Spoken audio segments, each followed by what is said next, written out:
This is Natural Powerlifting Radio.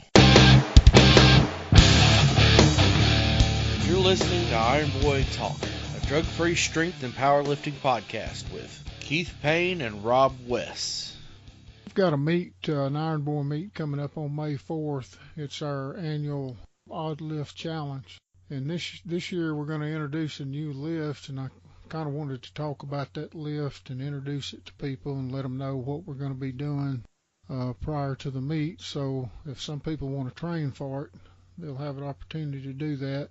Right. But anyway, this year's addition to the odd lifts that we usually do, we're going to do the Jefferson lift or Jefferson Deadlift or straddle deadlift or whatever you want to call it. Right. Well, I know it is, like you said, the straddle deadlift, but I have been familiar with it in the past, not on a regular basis, but I remember as a young teenager with a set of concrete weights out on the driveway.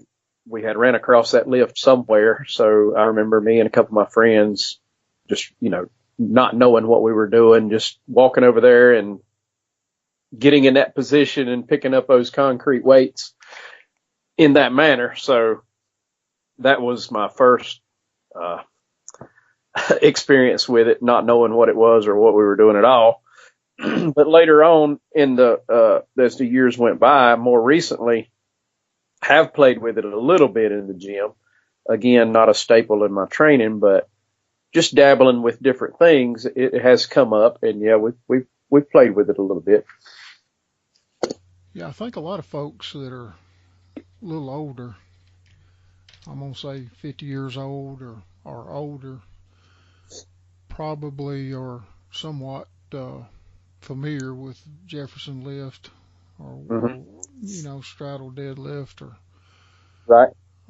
However it was described. Like you said, I can remember getting a 110-pound barbell set, one of those concrete things as well. And I remember Bruce Randall had a booklet. I think it was a barbell set that was sold by Sears or maybe Kmart. I'm not sure. And there's a little booklet, inside the case when you got the things home. You open up the weights came in a little box, and you got a bar with it. And this little booklet had the Jefferson lift in it, and there's a little illustration and kind of a little write-up. That may be where I came across it, in the little booklet that came with the weight set. I don't remember, but very possible. Yeah. So hopefully we've got some folks out there that are listening that are maybe a little older in age that can remember, back in the 50s or 60s or 70s or, 30, 40 years ago. It was kind of more popular. I think the popularity of that lift has come back around a little bit. I've seen some stuff on YouTube recently, when we were trying to research some lifts and trying to figure out what we were going to add to the meet. And, this lift kind of popped out. We had some folks over in Morganton at their gym. They have actually been training this lift for a while. Right. And so I think it's going to be a good lift, for us to introduce. It's kind of a lift that you can actually load, pretty good load on that thing when you do it. Right. But anyway, you want to describe kind of how that thing, how the lift, the technical part of it, how you're supposed to do it or whatever? Well, it first of all, it got its name. What was that? Back in the 1800s, probably somewhere in there, from Charles Jefferson. Right. He was a strong man that traveled with the circus. I think it was Barnum and Bailey Circus. He did other feats of strength, but that was a lift that he actually performed. So that's where it come from. That's where the name Jefferson come from. Okay. But it's still the same lift today. There's couple different setups or approaches to it. One, you kind of approach it as a regular deadlift, but you step over the bar where the bar is kind of straddled between your legs, and you just squat down to it and make a lift. The other way is you intentionally straddle it kind of facing the plates. Right. Approach or setup, but basically the same thing's happening. You're lifting the bar between your legs. Mm-hmm. Anyway, that's pretty much how that lift's performed, and you just kind of got to figure it out. You kind of default back to what feels good to you as far as tweaking your foot position and grips and that type stuff. But, obviously you want to prevent yourself from bending over just like you would in a regular deadlift. So what are the differences, you think, between the regular conventional deadlift and this Jefferson? Well, you're straddle the bar and you're in a twisted position, kind of an unorthodox position. But so it's going to target muscle groups a little differently. It's going to target the leg, quads, and legs a little more specifically because you're more in a position like a trap bar deadlift, where the bar would be beside you, kind of. Yeah. Or in the center of your body. So get a little more quads in it. You'll find real quick when you squat down in that position, straddling the bar, that, your hip position and keeping your hips open is critical to the movement. So that's one benefit of it.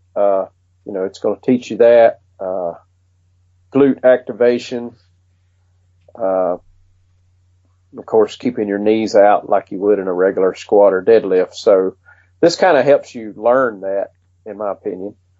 Kind of uncovers that for you if you're kind of struggling with that.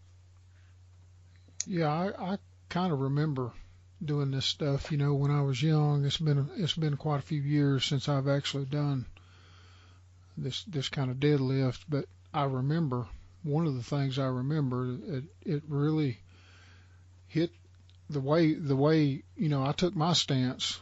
It really hit my thighs, quads really well. And I think, maybe if you're a deadlifter or a squatter, this really activates your quads in the squat or whatever, this lift here is probably going to suit you a little better than somebody that's more of a posterior kind of squat.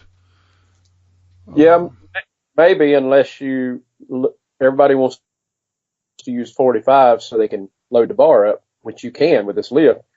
But you've also got the option of using smaller plates, which lowers the bar closer to the floor, which allows you to get into a deeper squat position.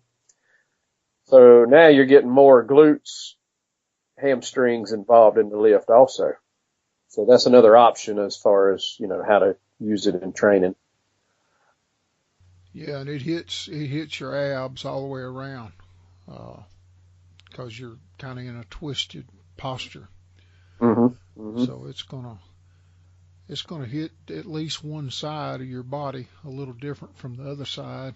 And yep. I think we kind of talked about this before we jumped on here about, we need to switch stances. Yeah. Training both sides equally. In other words, if you step over with your left foot, then you want to train with stepping over to the right foot also, right, just to keep symmetrical strength going on and not get lopsided or whatever. I think that's one of the benefits to training this lift is, if you are in sports or you may be training people that are playing other sports, you can kind of train the side that is maybe weaker than one side. We've always got one side that's a little stronger than the other. Most people do.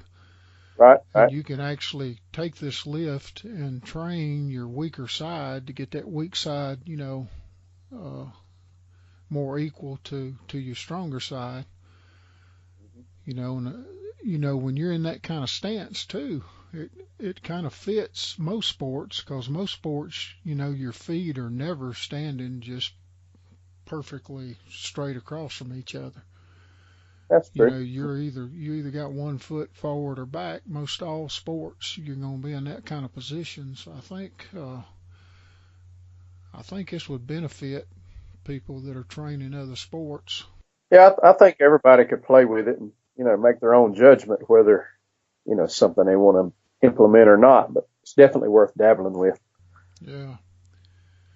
Yeah, I think it's going to be fun for folks that decide to participate, because it's something different, and that's kind of what we're, looking for with this odd lift meet, is just kind of have a little variation, where people can train a little differently or whatever from some of these odd lifts. And that meet too is it's made up of traditional lifts from back in the early years of strength or whatever. Right. But they're not just lifts we dreamed up. They come from that era. Right. So pretty cool to bring them out and let people expose those lifts and let people actually compete with them. Yeah. Well, can you think of any other benefits as far as training this lift? Anything else come to mind? Well, I think you learn, or it raises your awareness maybe of glute engagement or activation, because you got to get that happening to do it properly. Right. Even though it is more quad dominant move, you still have to have the hips loaded. And one benefit that I took away from it was learning to keep your back position correct and flat. Right. So. Well, I think different folks are going to have different kinds of leverages or whatever, but this lift seems to allow your back to be a little bit more in an upright position. Right. Yep. Maybe than a conventional lift. Maybe not as much different in the sumo. Sumo is a little bit, a little bit more upright too for some folks. Mm-hmm. But I think the carryover, I'm like you, being able to set your lats and your backside and be able to, hold that static position. Right. This Jefferson lift would really train that.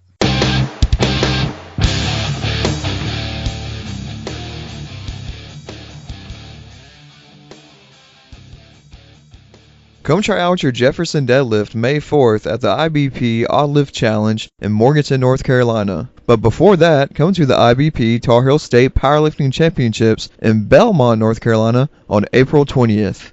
Please subscribe and thank you for listening. Be sure to follow @Iron Boy Powerlifting on social media for all the latest updates.